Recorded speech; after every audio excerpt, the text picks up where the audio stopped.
Hi mga ka-idol. Sa wala pa bitaw nakabalo kung saan yung apilit bitaw. Kining apilit o kung saan siya. Kuan na gali mo apilit gali. Na ay blue sa kilid.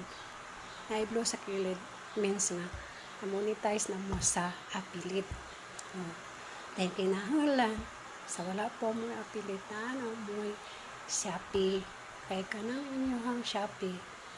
Connection na dito sa imuhang Facebook kanang apilit imuha dahil na siyang sit up dito sa Shopee.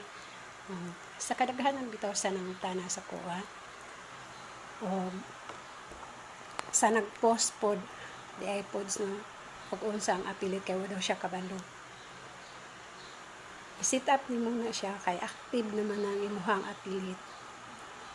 Sit up na siya na para naakay connection sa Shopee o sa imong Facebook kay kanang na ang apilit sa Shopee na siya para dapat mo i-earning sa Shopee.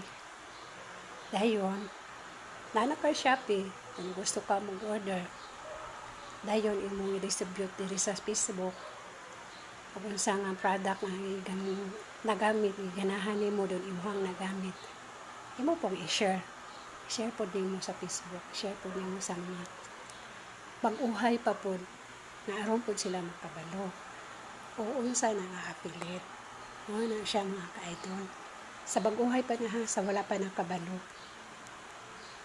sit up nimo na kay active naman na imong apilit kay namay nakabutang anang active ayun pag-download kag Shopee sit up din na nimo sayo ra kayo na simple ra kayo pag-sit up na sa Shopee. Walay daghang kuskus balungos. Parihaso na nimo ani pag finish siya. Mao na. Thank you for watching. I love you all. God bless.